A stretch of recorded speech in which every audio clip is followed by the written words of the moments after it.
পারবেন আপনারা এইসব বিধবাদেরকে নতুন জীবন দিতে, নতুন সংসার দিতে? তথ্য হন, তথ্য হন।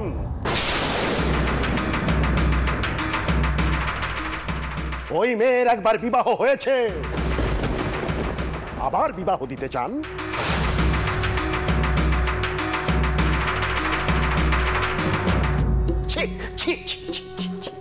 এ তো ব্যভিচার। মেয়েদের এসব কথা ভাবাও পাপ।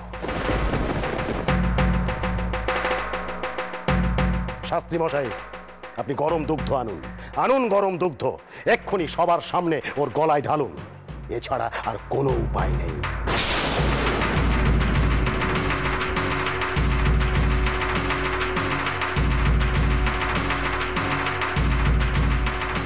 এখনো এখানে দাঁড়িয়ে আছে, দেখো সত্যি ওর লজ্জা বলে কিচ্ছু নেই। এক গাছে দড়িও কি জুটছে না গলায় দেবার জন্য? নির্লজ্জ বেহায়া তারে কয়।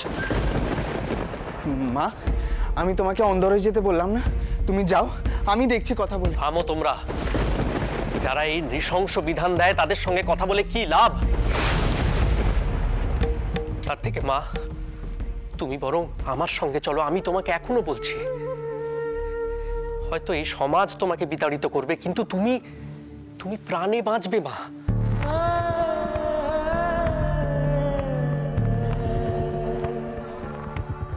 এবারে তুমি বলো, তুমি কি করতে চাও?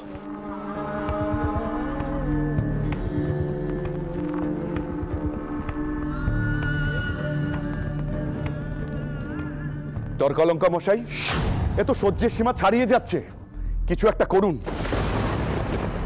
আমাকে নিয়ে চলুন বাবা, নিয়ে চলুন।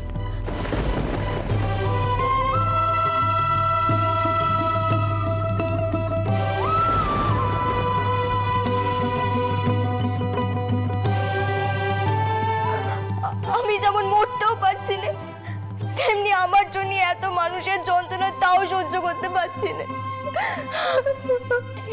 তুমি কি করছো কুসুম? তুমি যেও নে, ফিরে এসো তুমি। এবার আপনি কি করবেন তর্কালঙ্কার মশাই? হাজার হাজার মানুষ ধর্ম ত্যাগ করবে, কারণ আমরা ধর্মের নামে অত্যাচার চালাচ্ছি। আর তার জন্য কি আপনারাও দায়ী নন?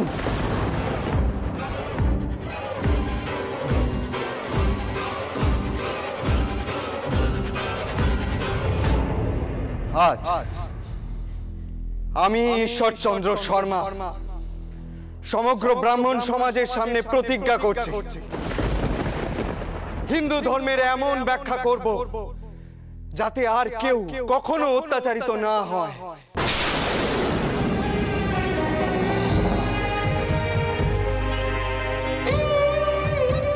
এদেশের মেয়েরা তাদের প্রাপ্য সম্মানটুকু পায়,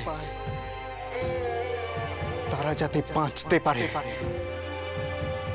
আজ থেকে এটাই আমার ব্রত।